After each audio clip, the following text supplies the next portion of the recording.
Hello and welcome to Talk Bowling episode 49. I'm John Conga. I'm Tony Rucco. Talk Bowling is proud to be bringing you the latest information from the bowling industry, bowling tips, and updates on the largest internet bowling website, bowlingball.com. Nice. Episode 49. We're getting there. Almost. Slowly but surely. So you're going on vacation. Leaving for vacay tomorrow. Must be nice. The Vegas trip. Wish I were going with the family, so it's not like a boys' weekend or anything. I'm going to be gone a week, but there will be some gambling involved. Can't go to Vegas and not gamble. Yeah, well, I'll leave my kids with my parents in the evening and go to the casinos in the evening. That's the plan. Nice. We'll see. Wanted to tell you guys about Golf is Hard TV. It's a podcast that I started watching since episode 1. There are quite a few episodes up now, and it's a fun show to watch. I gotta check it out. I just got Tony started on it, and they're starting to do some contests. It's a fun show. I know a lot of bowlers golf. Yeah. So if you get a chance to check it out, go to golfishardtv.com. You can also get to them on iTunes if you can subscribe to their feed in there.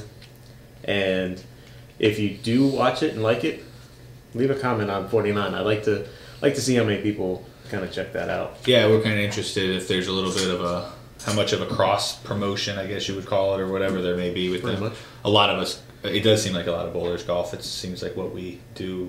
I guess we stuff ourselves inside bowling centers and then we decide to go outside, I guess. I don't know. But check it out. Yeah.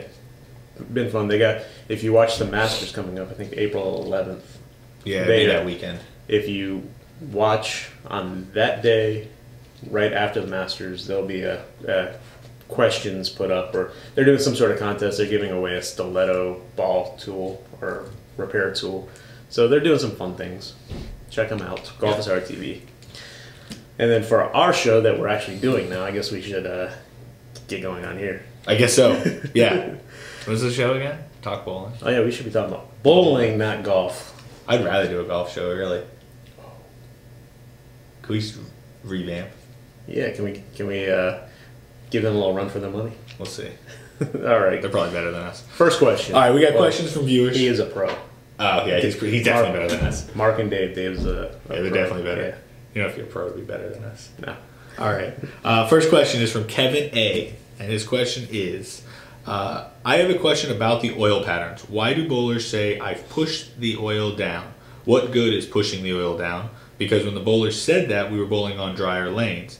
So I just want to know if pushing the oil down is going to do a bowler good. That term, I believe, I didn't research it, but using common sense and a little bit of stories from older bowlers, I believe that term was coined back in the day when they were only using plastic and rubber balls, because the balls didn't absorb oil, it would literally move the oil. You would push the oil further down the lane, which would make your ball hook earlier and not react as much on the back end. Not that they hooked a lot back then, but it would change the reaction. And I think that term has just stayed. You technically don't really push the oil down much anymore, but because the balls absorb oil, it tends to, the oil does move throughout the night. We see it, that's why we have to transition. So as far as if it's a good thing, it's not really a good thing. In a perfect world, the pattern would stay the same all night. But that's impossible. Right, and it would always stay the way it is at the beginning of the night. So pushing the oil down really means the ball's absorbing oil. It's obviously going to absorb more oil where there is more oil.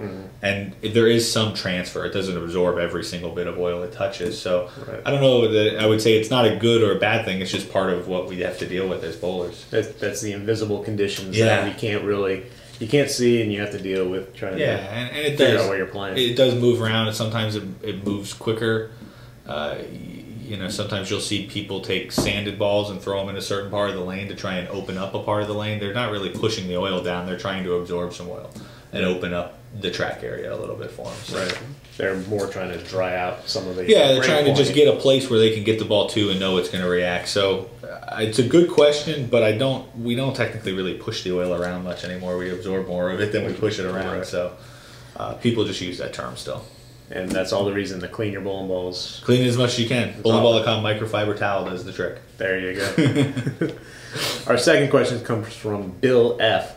What am I supposed to be looking at or from the videos? I'm assuming he's talking about our ball reaction videos that we shoot. Yeah, I thought so. Yeah, and that's tough. I'm still learning myself. You're really trying to see ball motion. You're trying to see kind of how far down it goes before breaking. Yeah, we're really just trying to give as much information on a ball as possible. I mean, we honestly that whole concept really did start with the best of intentions. It's not so much of a sales pitch when it started. It was, here's a new ball, and we thought it would be nice for you to be able to see it. We try and mix it up as best we can. Some people, get on us about the lane conditions. We're not trying to prove that we're good or better than anyone else. We're trying to just show you the ball motion. Right. You can get a general idea of the ball motion. Mm-hmm. No matter who's throwing it, you'll know if the ball goes really long. You'll know if the ball hooks really early. That's all we're trying to do. Right. So you're trying to see how far down the lane the ball is when it starts to hook. You're trying to see whether it flips hard. Yeah. But it all varies based on bowler type, speed, rotation. But there's a generality there. I think you can see when you look at the ball. When you look at a specific type of bowling ball, you'll see what it does. I mean, whether you're throwing it or I'm throwing it, if the ball goes long, it goes long for both of us. Right. Maybe it goes longer for me because of ball speed or something. But the general ball motion is there, and the main goal there was to try and help the bowlers out. And eventually, maybe we'll get to more of a comparison thing. Maybe we'll get to more where we're using, tournament conditions, like at the Nationals. We keep talking about it, and we are working. Unfortunately, it's not as easy to just flip a switch and go do that. But the purpose was just to show you the ball motion. So hopefully you get that from it. I mean, we're not, we may mix up the bowlers now that we're short, Brian, but... Plus people just kind of like watching these videos. Yeah. So there you go. Hope that answered your question.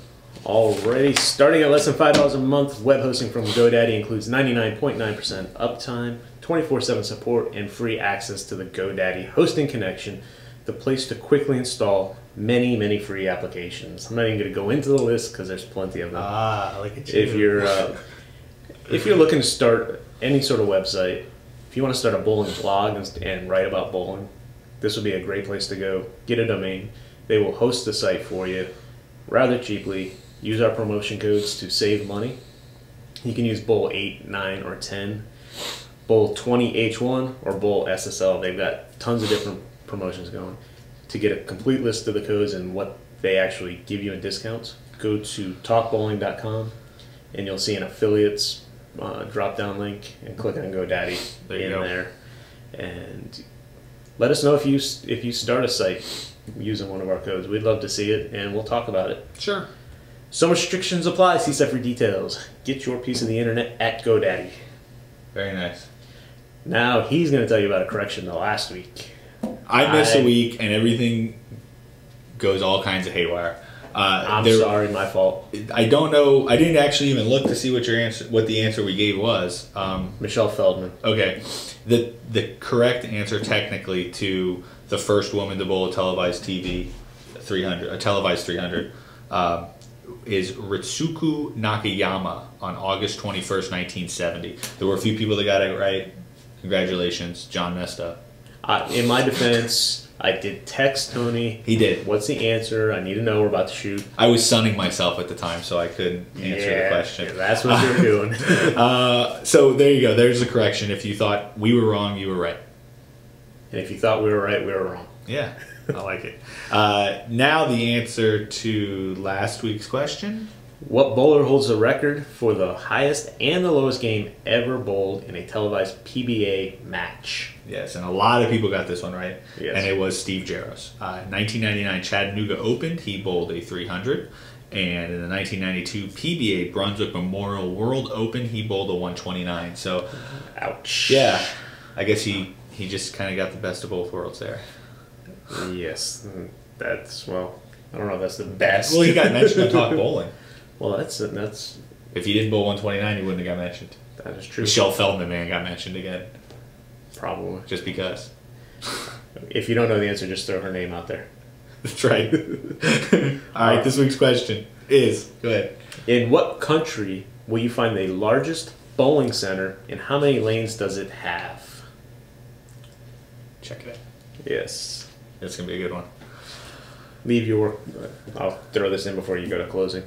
Leave your answers in the comments section on Talk Bowling episode 49. You can email us questions@talkbowling.com or on Twitter, twitter.com/talkbowling. Yep, perfect. And in closing, please remember that bowlingball.com is free shipping on every item every day, no hidden handling or packaging fees. The price you see is the price you'll pay, all items every day. So check out bowlingball.com. Look for any new releases. Maybe we'll get a list here soon. Not a lot of new releases this time of year, but come up in the summer, Bowl Expo time and all that. We'll have new releases. So check that out. Thank you very much for watching. We Thanks appreciate it.